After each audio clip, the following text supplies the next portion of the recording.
요한복음 9장 1절에서 3절 교독합니다. 예수께서 길을 가실 때 나을 때부터 맹인된 사람을 보신지라. 제자들이 물어 이르되 라삐여 이 사람이 맹인으로 난 것이 누구의 죄로 인함이니까 자기니까 그의 부모니까.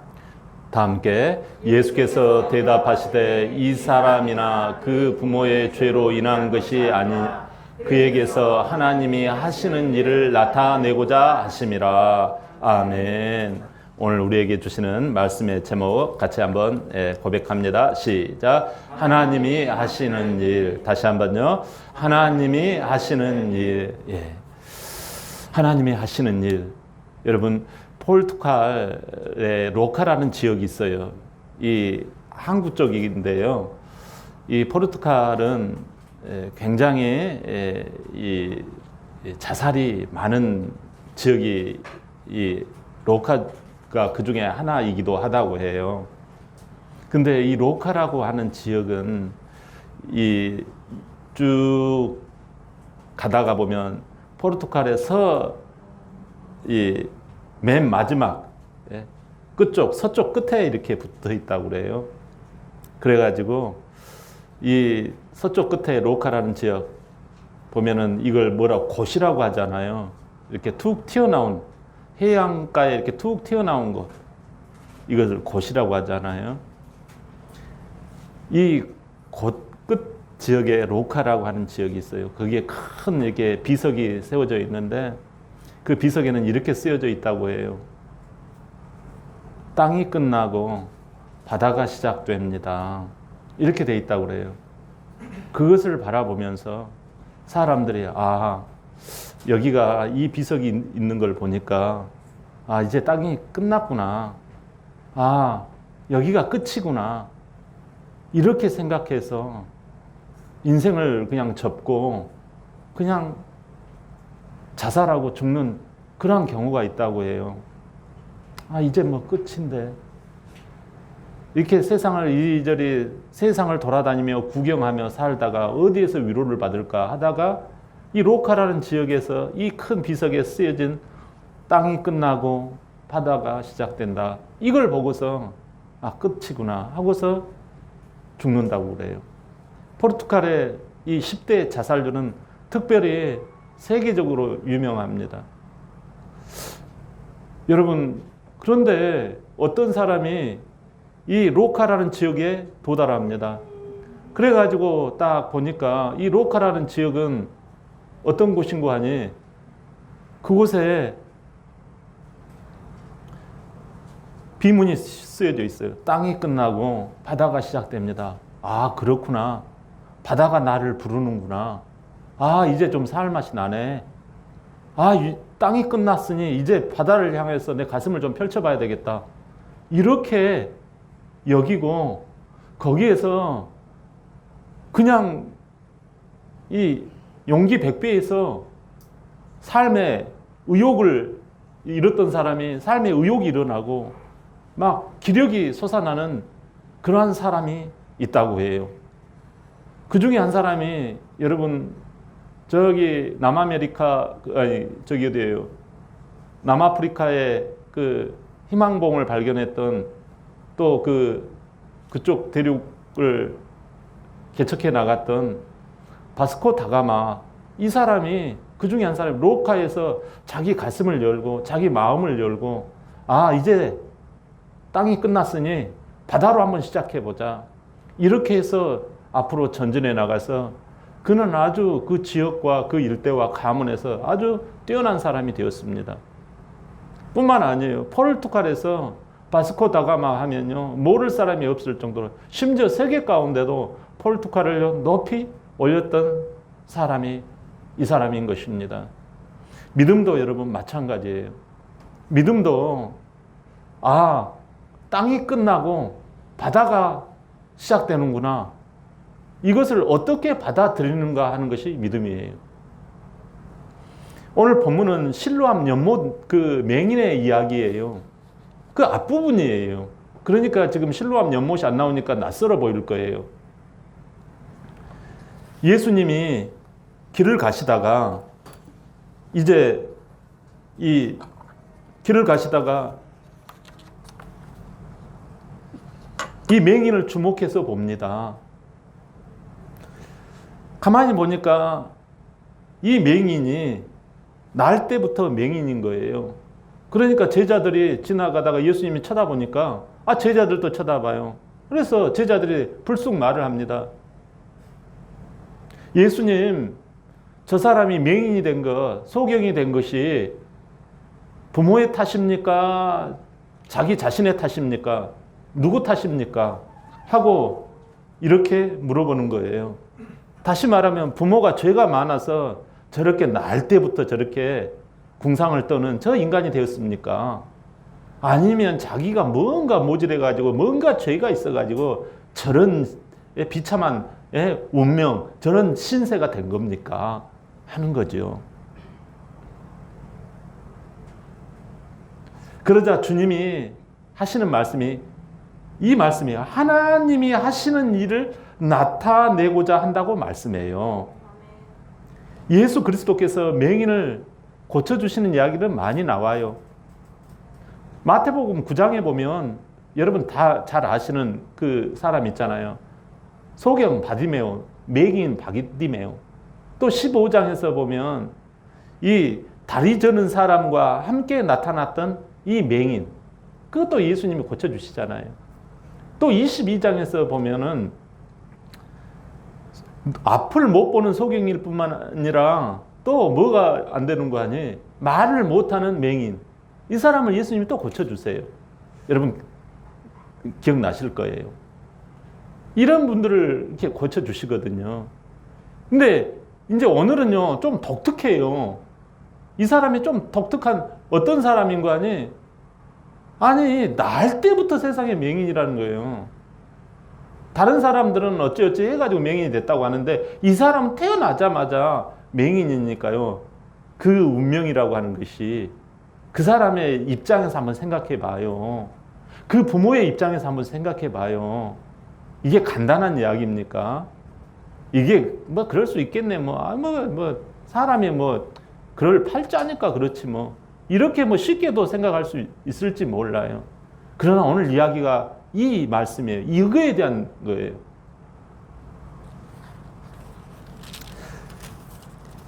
예수님께서 이것을 보시면서 하나님이 하시고자 하는 일을 나타낸다. 여러분, 우리가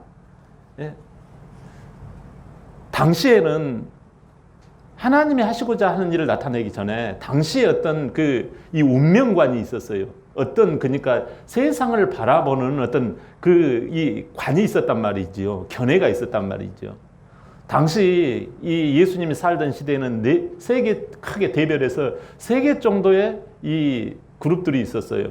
바리새파라고 하는 그룹이 있었어요. 이 사람들은 하나님의 말씀을 따라 준행했던 사람들 아닙니까? 하나님을 믿으면서도 말씀을 따라가요. 근데 이 사람들의 이 운명에 대한 견해는 어떤 것인고 하니 대부분은 다 하나님의 주관 아래에 있다. 그러나 어떤 것은 사람의 어떻게 행하느냐에 따라서 달려있다. 이렇게 보는 거예요. 또 이 SM파라고 하는 아주 기도원파 같고 금식하고 이런 사람들이에요. 이런 사람들에게 있어서는 어떤 식으로 하는 거 아니? 모든 인생, 세상 만사, 모든 일은 다 누구에게 달려있다? 하나님께 달려있다고 보는 거예요. 그래서 앉고 일어섬도 모든 게 다 하나님께 달려있다. 이렇게 여기는 거예요. 또 마지막 또 사두개파가 있잖아요. 사두개파는 원래 종교 이렇게 목사님 제사장 그룹이거든요. 근데 희한하게도요. 대부분 일은 다 사람 하기에 달려 있는 거 아니냐. 나도 하나님을 믿는다고 하지만 천국이 그런 게 어디가 있느냐. 죽어서 이런 것을 믿지 않는 게 바로 이 사두개인이에요. 그런데 오늘 이 예수님은 사실상 예수님은 원래 바리새 그쪽 가문이거든요. 근데 예수님은 이 사람이 날 때부터 세상에 태어나자마자 이 눈이 앞을 못 보는 이걸로 태어났으니 얼마나 답답한 인생입니까? 그러니까 예수님이 뭐라고 하시는지 궁금해하는 거예요.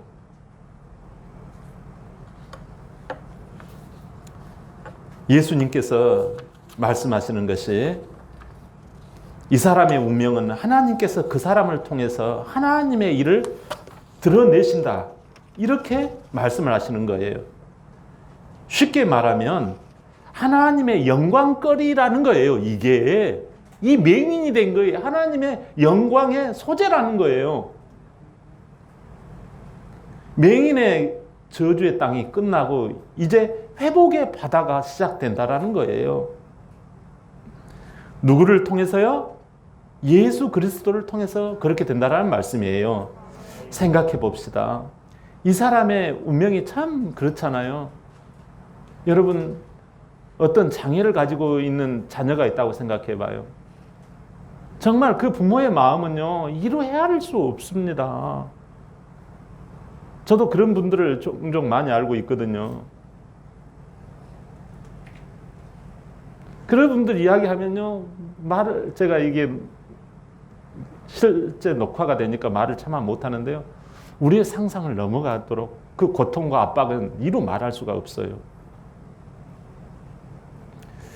여러분, 그렇다면 이 어떤 그 어려움을 당한 이 낳을 때부터 맹인된 것 같은 그런 부모, 그런 당사자만 힘듭니까? 우리는 어떻습니까? 우리의 운명은 살만하고 룰루랄라입니까? 사실상 그렇지 못할 때가 은근히 많잖아요. 이 실루한 맹인은 누가 보더라도 장애를 앓고 있는 사람이에요. 그래서 서러움도 있겠지요. 남이 놀리기도 하고. 그러나 도와주려고도 하는 사람이 있다라는 거예요. 아우, 당신이 눈이 앞을 모르니까 내 손 잡아줘. 내 손 잡고 따라와. 이렇게 하는 사람도 있을 거란 말이에요. 그러나 여러분, 대부분 사람들은 겉으로 보면 멀쩡합니다. 그런데 속으로 보면은요, 어려움이 산재해 있어요. 근심과 염려, 실망과 낙심, 우울과 걱정이 가득 차 있어요. 문제 덩어리로 가득 차 있어요. 그것 때문에 상처가 되고, 그것 때문에 압박이 되고, 그것 때문에 눌리고, 그것 때문에 스트레스를 받는 거죠. 여러분, 진짜 문제는 누구에게 있어요? 멀쩡한 대다수 사람들의 이 운명이라고 하는 것이 참으로 날 때부터 우리 부모가 죄가 많아서 이럽니까? 나는 내가 잘못해서 내 삶에 내 신세가 이렇습니까? 이렇게 호소하고 싶은 거예요. 근데 사람을 의식하잖아요, 우리가. 이 땅을 살아가면서 우리는요, 사람을 너무 의식해요. 하나님과의 관계보다도 사람. 어떻게 보일까? 어떻게 나를 취급할까에 대해 더 안절부절한다라는 말씀이지요. 여러분, 그래서 그 상처, 그 아픔, 그 서러움, 그 고통, 그 한탄, 그것이 자기를 마비시켜버리는 거예요. 말을 마비시켜버리고, 눈을 마비시켜버리고, 마음과 생각을 마비시켜버리고, 손발을 마비시켜버리는 거예요. 멀쩡해요. 근데 나가지를 못하는 거예요. 희망의 바다로 나가지를 못해요. 절망의 땅에, 절망의 육지에 묶여서 끝내버리는 삶을 살아간 사람이 한두 명이 아니라는 말씀이지요. 절망의 나라 아닙니까? 이제는 절망의 땅이 끝나고 희망의 바다가 시작되어야 합니다. 오히려 이 일을 통해 놀라운 하나님의 영광이 드러나야 할 줄 믿습니다. 이 문제 속에는 하나님의 손만 닿으면 기적이 일어납니다. 하나님이 나와 함께만 하신다면 문제 땅이 끝납니다. 희망의 바다가 시작되는 것이에요. 할렐루야. 할렐루야. 그럼에도 문제의 땅이 끝나지 않고 희망의 바다로 시작하지 못하는 이유가 있어요. 무엇일까요? 본문 2절 우리 한번 다 같이 한번 읽어볼까요? 본문 2절. 자, 시작. 이 사람이 맹인으로 낳은 것이 누구의 죄로 인함이니까? 자기니까 그 부모. 아멘. 여러분, 이것은 물론 부모의 죄 때문일 수 있어요. 왜냐하면 출애굽기 34장 7절에 부모의 죄 때문에 그 벌이 자손 3, 4대에 이어진다는 말씀이 있어요. 그것 때문에 운명에 사로잡혀서 나는 안 된다. 너가 안 되는 이유는 죄 때문에 그렇구나. 이렇게 보곤 합니다. 다 그렇게 해석을 해요. 문제가 생기면 과거로 자꾸 돌아가면 너희 부모가 그 모양이니까 그랬지. 너희 부모의 죄 때문에 네가 그런 거야. 다른 말 할 거 없어. 옛날로 돌아가 봐. 네가 지난번에 뭘 잘못했지? 누가 잘못했는데 자꾸 누구 탓으로 자꾸 돌리는 거예요. 누구 탓이야 그거. 너 이렇게 안 된 건 누구 탓이야. 자꾸 이렇게 탓을 돌리고, 예? 자꾸 과거를 돌아가게 만든다라는 것이죠. 심지어 제자들의 입에서 나오는 것이 무엇입니까? 하나님을 믿는다고 하는 이 제자들, 예수님을 믿고 따른다고 하는 이 제자들마저도 지금 아버지 탓이죠? 저 사람, 저 맹인이 태 속에서부터 하나님께 죄를 저질러가지고 자기 때문에 그 태아에 있을 때부터 뭔가 잘못했기 때문에 저렇게 맹인된 거죠? 뭐 이렇게 지금 이제 물어보고 있는 거죠. 여러분은 누구 때문에 그럴 것 같아요? 여러분, 문제 땅이 이 사람들에게는 아직 끝나지 않는 거예요. 희망의 바다가 열리지 않는 거예요. 분명히 알아야 할 게 있어요.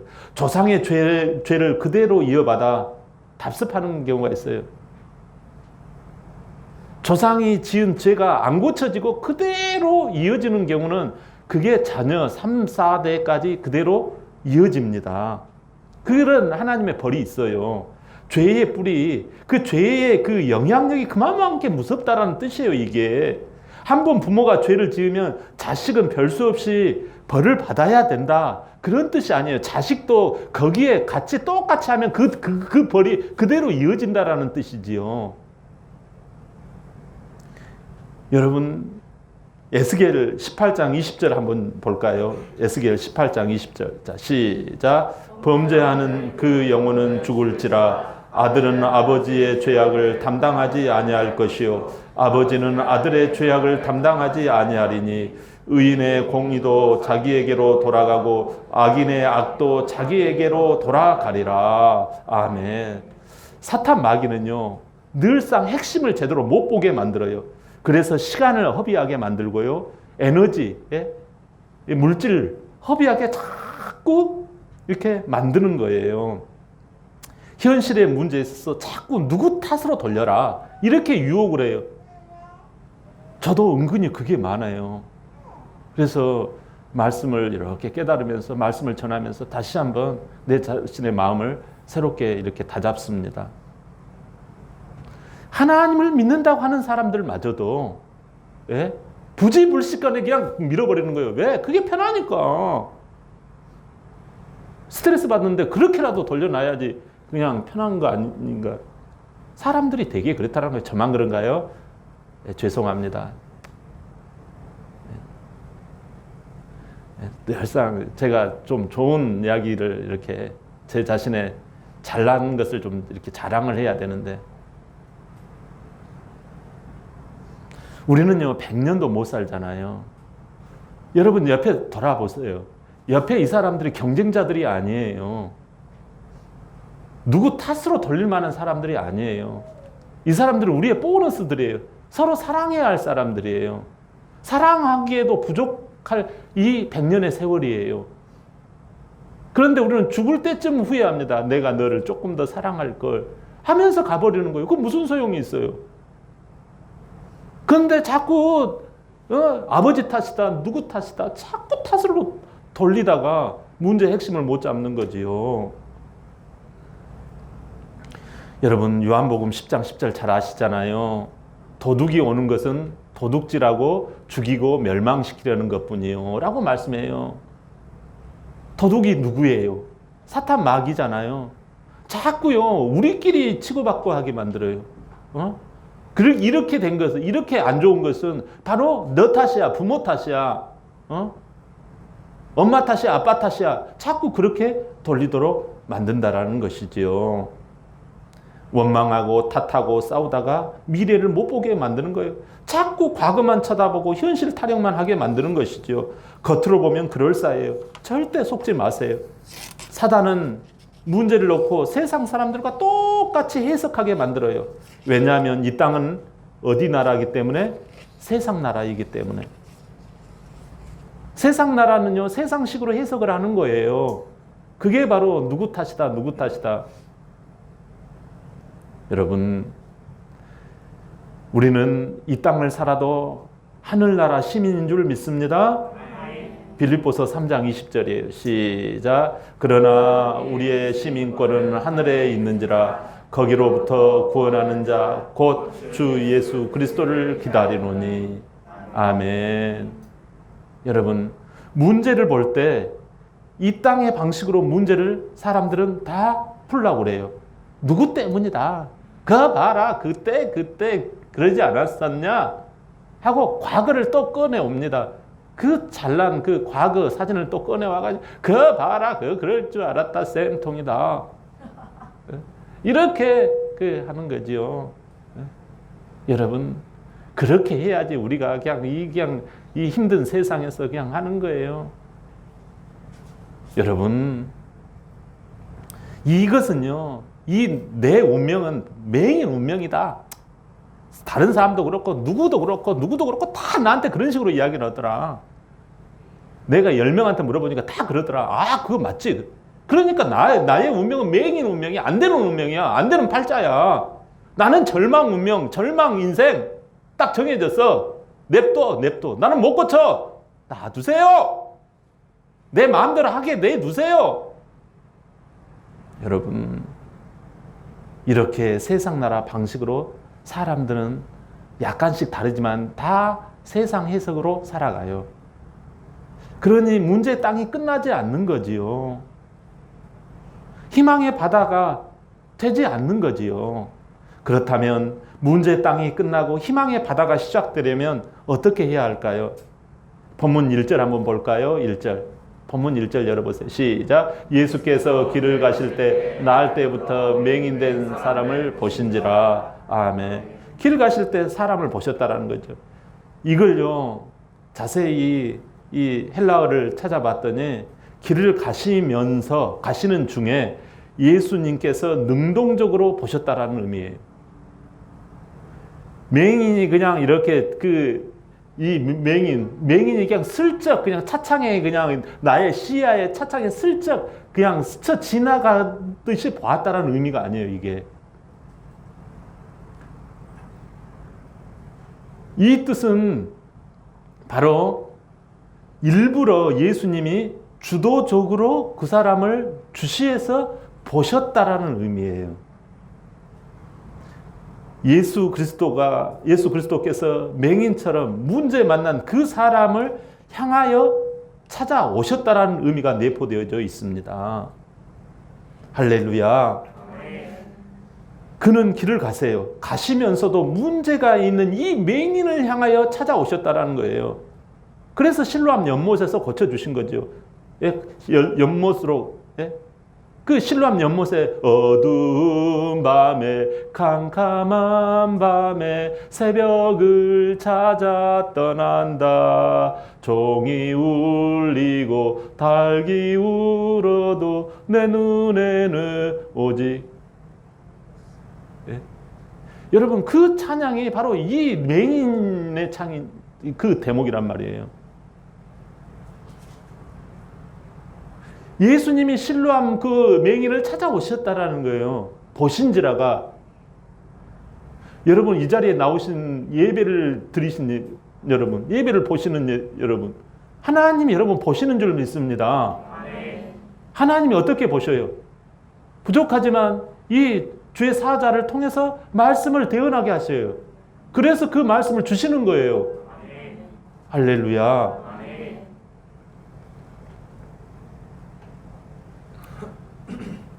병든 사람, 문제 만난 사람, 어려움 당한 사람, 그 사람을 찾아오셔요. 여러분, 그렇기 때문에 문제를 만나도, 어려움을 만나도, 고난을 당해도, 이루 말할 수 없는 답답함과 컬컬함이 있어도 우리는 인내해야 할 줄 믿습니다. 왜냐고요? 예수님이 지금 찾아오시거든요. 이 사람 저 사람 만나고 찾아오시는 중이에요. 여러분, 하나님이 여러분을 모르시는 거 아니에요. 38년 된 병자도 예수님이 찾아오셨잖아요. 우리 같으면 왜 진즉 1년 만에 찾아오시지, 내 병 걸린지. 하나님은 사랑이시라면서요. 왜 38년 된 나에게 이제 38년 만에 오셨냐고요. 아브라함에게는요, 왜 100세에 오셨냐고요. 아니, 일찍 좀 오면 내가 일찍 하나님을.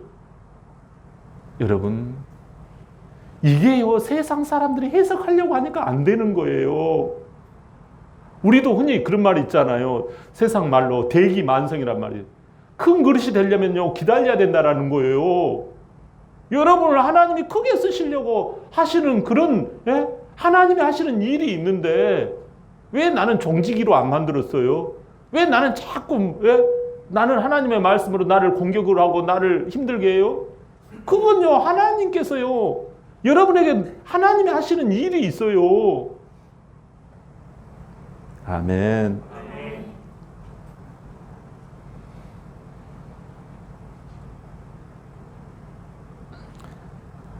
맹인의 문제를 포착하시고 오신 거예요. 다 큰, 우리가 생각할 때는 늦었는데 지금 와가지고 인생 다 살았는데 무슨 의미가 있어요 싶겠지만요, 하나님은 때에 오신다고요. 우리 사람의 때와 하나님의 때가 틀려요. 믿으시기를 바랍니다. 우리의 생각을 뛰어넘어서 말씀하시죠. 본문 3절 볼까요? 3절 시작. 주께서 이 사람이 그의 부모 죄로 인한 것이 아니라 그에게서 하나님이 하시는 일을 나타내고자 하심이라. 아멘. 자, 하나님이 하시는 일을 나타내고자 하심이라. 주님은요, 문제를 번역해 주셨어요. 맹인의 현실적인 운명을 번역해 주셨어요. 번역이라는 말이 무슨 말인가요? 다른 나라 말을요, 내가 알아듣도록 우리나라 말로 알아듣게 해주시는 거잖아요. 우리는 지금 어느 나라에 살고 있어요? 세상 나라에 살고 있잖아요. 이 땅 세상 나라에 살고 있어요. 세상의 안경을 쓰고 살아가요. 그래서 문제를 만나면 문제를 제대로 읽지 못하고 꼭 해석을 해요. 해석은 뭐예요? 눈높이가 비슷비슷한 거예요, 해석은. 다 각도만 조금씩 틀릴 뿐이지 해석은 다 이렇게도 해석하고 저렇게도 말을 하고 이렇게도 말하는 거예요. 우리는 문제를 만나고 고난을 당하면 해석하려고 그래요, 자꾸. 그것은 세상 사람들의 시각입니다. 우리는 문제를 만나고 어려움을 만나면 무엇을 해야 해요? 따라합니다. 번역을 합시다. 번역을 해야 해요. 여러분, 사람들은 이 문제는 말이야 하면서 나름대로 해석을 하지만 문제 해석을 못해요. 번역은 여러분, 나라가 틀릴 때 번역이 되는 거예요. 이 지금 내가 세상 나라의 문제는 이 세상 나라의 어법으로 풀 수가 없어요. 이 어려움과 이 곤란은 바로 하나님 나라로 번역을 해야 해요. 하나님 나라의 말로 풀어야지 이게 문제가 풀리고 축복이 되는 거예요. 내가 온 것은 양으로 생명을 얻게 하고 더 풍성히 얻게 하려 함이라 예수님이 말씀하셨어요. 예수님은 이걸 해주시려고 오셨단 말씀이에요. 근데 우리는 어려움을 만나면 누구 탓이야? 네가 그랬지. 옛날에 그것 때문에 그런 거야. 이렇게 우리는 눈을 부라려요. 그러니까 과거로 자꾸 들어가 버리는 거예요. 현실 타령만 하는 거예요. 미래를 볼 수 없는 거예요. 우리에게 예수님이 오시는 목적은 소망을 주려 함이에요. 미래를 주려 함이에요. 꿈을 주려 함이에요. 영생을 주려 함이에요. 복을 주려 함이에요. 그런데 우리는요, 자꾸 갇혀버리는 거예요. 하나님을 우리가 열어야 돼요. 하나님을 만나야지 번역이 시작되는 거예요. 근데 하나님 없이 자꾸 해석을 하려고 그래요. 내가 이 땅의 세상적인 어법으로. 하나님은 바로 하늘나라예요. 하늘나라 어로로 풀어야 풀립니다. 예수님은 하늘나라에서 오신 분이에요. 믿습니까? 하나님의 아들로 오신 것을 믿습니까? 하나님의 번역을 가지고 오신 줄 믿습니다. 그래서 이 땅 세상 나라의 모든 문제가 다 예수님 안에서 풀려버려요. 이 예수님이 문제의 땅을 끝내고 희망의 바다를 시작하십니다. 할렐루야. 어떻게 해요? 예수님이 자동 번역기가 되시는 거예요. 예수님께 가면 나는 기뻐요. 왜 기뻐요? 뭐가 예수님께 가면 뭐가 기뻐요, 여러분? 노래가 기뻐요? 뭐가 기쁘냐고요?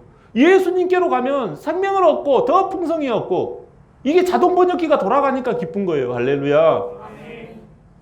되게 예수님을 믿는 사람은요, 문제 만난 인생, 고난받는 인생, 컬컬한 인생, 답답한 인생, 맹인 인생, 저주 인생, 장애 인생, 이런 인생들이 예수님 만나면 살아나는 거예요. 팍팍 다. 왜? 예수님이 다 우리가 왜 나는 이럴까? 나 팔자는 왜 이럴까? 아우, 그냥. 그런데 사람들은 다 해석만 할 뿐이지 번역을 안 해주는 거예요, 이 문제를. 여러분, 죄로 가득한 나를 예수님께서 어떻게 번역을 해 주십니까? 십자가의 피로 우리를 다 죄 용서해 주셨잖아요. 내 속에서 문제 땅이 끝났다고 말씀해 주셨어요. 과거의 죄, 현재의 죄가 다 해결된 줄 믿습니다. 내 속에 흘러오던 아담의 원죄, 내 고집이 예수님의 죽으심으로 끝이 난 줄 믿습니다. 나는 이제 새 사람이 되었습니다. 하나님의 성령이 나와 함께 하십니다. 내 안에는 하나님이 계십니다. 나의 문제는 내 문제가 아니라 하나님의 문제입니다. 하나님이 알아서 하실 일입니다. 나는 다만 하나님께 보고만 할 뿐입니다. 그래서 하나님의 거룩한 성전이 된 줄 믿습니다. 하나님의 몸이 된 줄 믿습니다. 희망의 바다가 시작된 줄 믿습니다. 할렐루야. 과거를 바라보고 현실을 바라보면 운명에 갇혀버려요. 현재의 어려움도 하나님의 영광을 드러내고자 하는 일인 줄 믿으시기를 바랍니다. 예수님께 맡기면 문제가 희망으로 번역이 됩니다. 창세기 35장 18절에 우리 한번 볼까요? 자, 시작. 그가 죽게 되어 그의 혼이 떠나려 할 때 아들의 이름을 베놈이라 불렀으며 그의 아버지는 그를 베냐민이라 불렀더라. 아멘. 여기 이 내용이 무슨 내용인 거 아니요? 야곱이 사랑하는 아내가 있었대요. 야곱에게는 사랑하는 아내의 이름은 여러분 혹시 아시는지 모르겠지만 라헬이라는 사람이에요. 라헬이 예뻤어요. 그러니까 얼마나 아내를 사랑했겠어요. 또 여러분 다 제 눈에 여러분 다 남편에게는 아내가 최고로 예뻐요. 여러분들 전 아내들한테 남편들이 가끔 가다가 아우 당신 못생겼어, 아우 당신 뚱뚱해 그러더라도 절대 그거 속지 마세요. 남편이 사랑해서 하는 말이에요. 아멘. 왜 아멘을 안 하실까? 다 남편 진짜 남편에게는요 아내가요 다 예쁜 거예요. 남편이 때로는요 엄한 소리 하고 그러더라도 절대 아내들요 오해하지 마세요. 진짜예요. 이 사랑하는 아내 라헬이 얘를 낳게 됐어요. 그래가지고 사랑하는 아내가 또 사랑하는 아들을 낳게 됐으니까 얼마나 남편의 마음이 좋았겠어요. 근데 웬일입니까? 웬 운명입니까? 웬 팔자 같은 세상적으로 이야기하면 팔자라고 그러죠. 웬 팔자입니까? 웬 신세입니까? 세상에 아내가 몇 번 막 일을 하면서 막 소리를 치고 막 하더니 근데 어떻게 해요? 그냥 완전 혼수 상태가 되는 거예요. 얘를 낳다가 옛날에는 그랬나 봐요. 그래가지고 까무라지는 거예요. 그래서 남편이 얘를 꺼내놓고서 여보 이렇게 얘가 나왔네 아들이네. 그러니까 아내가 세상에 그 아들을 딱 쳐다보면서 이름을 부릅니다. 오 베놈이 그러는 거예요. 이 베놈이라는 뜻을 듣고서 남편이 깜짝 놀래요. 베놈이라는 뜻이 무슨 뜻인 거 아니에요? 아이고 이 슬픔의 아들아, 아이고 이 정말 안타까운 아들아, 이런 뜻이에요. 아이고 이 정말 고통스럽고 눈물이 잠긴 아들아, 이런 뜻이에요. 이것을 본 이 남편의 마음이 어떻겠어요? 그러면서 아내가 쓰러져 죽어버립니다. 그러니까 이 인생 팔자가 이게 뭡니까? 이게 하나님을 믿었다고 하는 이 사람이. 그러니까 그가 안절부절 못해요. 그의 생각 가운데는요, 완전히 자기는 이 아들은 이제 슬픔의 아들, 정말 눈물의 아들, 우울한 아들이 돼버린 거예요. 아니 이 기쁨의 아들이. 그리고 자기는 뭐가 되겠어요? 슬픔의 아들의 남편이 된 거예요. 눈물의 아들의 남편이 된 거예요. 아니 아버지가 된 거예요. 예? 눈물의 남편이 돼버리고, 아내는 뭐예요? 슬픔의 아내가 돼버린 거예요. 죽어버렸으니까. 우리 집안은 뭐예요? 슬픔의 집안이 돼버리는 거예요. 현실이 그런데 목사님 어쩌란 말이에요. 현실이 그러는데.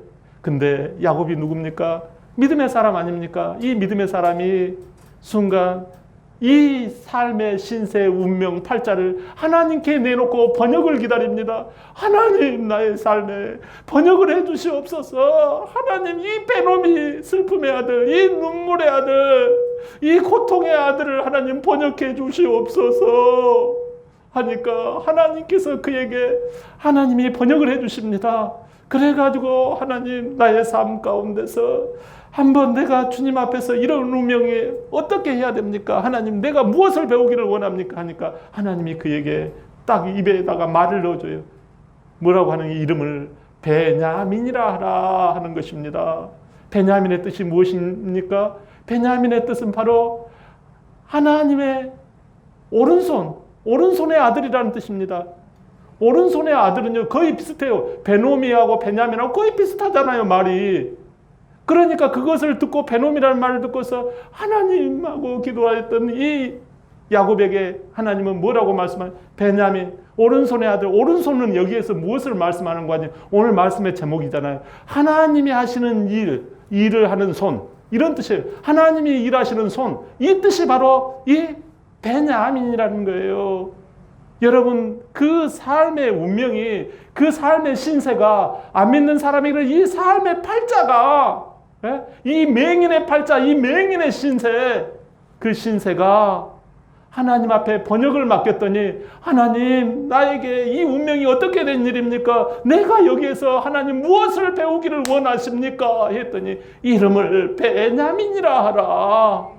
그래서 그 이름이 베냐민이 되어졌고, 베냐민은요, 이스라엘의 12지파 중에 당당한 인물이 되었던 거 아닙니까? 아내가 축복의 아내가 되었던 거고, 야곱은 축복의 남편이 되었던 거고, 또 누굽니까? 그 베노미는 베냐민이 되었던 것입니다. 여러분, 나의 삶에 베노미가 있습니까? 베냐민이 되시기를 바랍니다. 번역을 하시기를 바랍니다.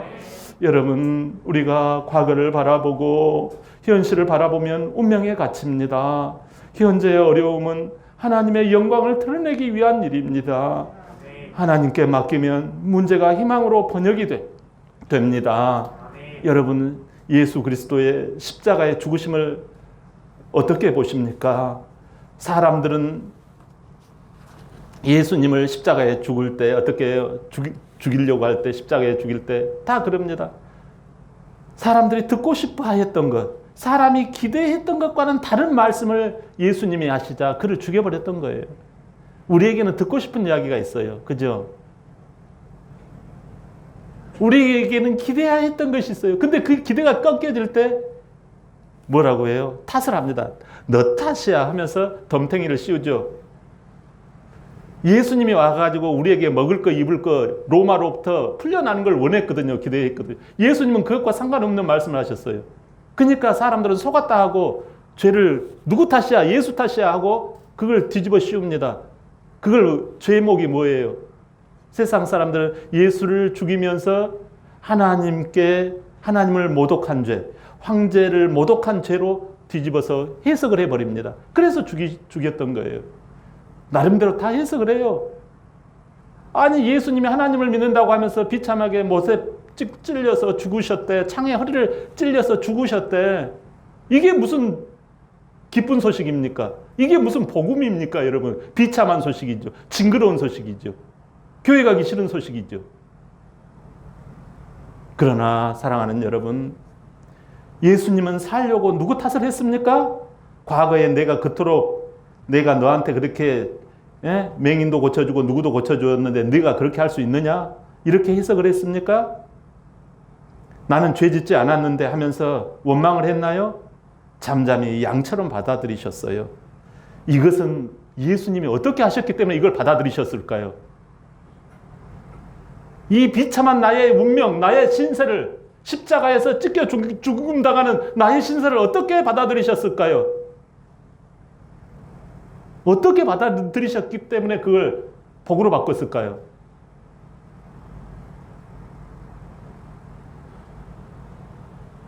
뭐 때문에 이렇게 하셨어요?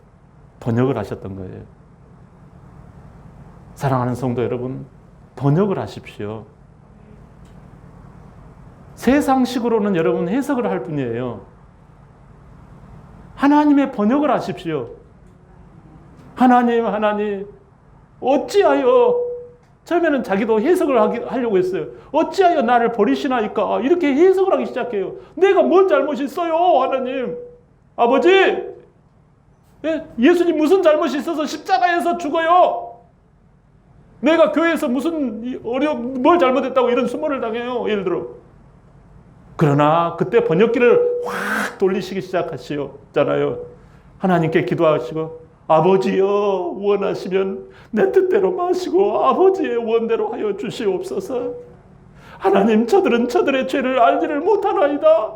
그러면서 저들의 죄를 용서하여 주시옵소서. 하나님의 번역기가 확 돌아가잖아요. 여러분, 예수님이 여러분 속에 계시면 하나님의 번역기가 돌아가기 시작합니다. 여러분 속에는 하나님의 예수의 영이 계신 줄 믿습니다. 여러분, 우리가 결국 문제의 땅을 끝내고 영광의 하늘 바다를 시작하신 그 예수님을 나의 구주로 모셔드리시기를 바랍니다. 과거를 바라보고 현실을 바라보면 운명에 갇혀버려요. 어려움은 하나님의 영광을 드러내기 위한 일이라고 말씀하십니다. 예수님께 맡기면 문제가 희망으로 번역이 되기 시작해요. 하나님의 하시는 일을 보게 될 것입니다. 지금도 우리는 문제 속에, 어려움 속에 있습니다. 이 땅, 이 세상 이 세상 나라로 어쩌고 저쩌고 자꾸 해석하려고 해요. 그러지 마십시오. 하늘나라로 번역하십시오. 이 땅 세상 나라의 번역자로 오신 분이 바로 예수님입니다. 예수님만 믿고 어떤 문제라도 대입해 보십시오. 문제 땅이 끝나고 희망의 바다가 시작됩니다. 하나님이 하시는 일을 보게 될 것입니다. 한 주간 문제에 갇히지 마시고 하나님이 번역하시는 풍성한 생명을 누리시길 예수님의 이름으로 축원합니다. 아멘.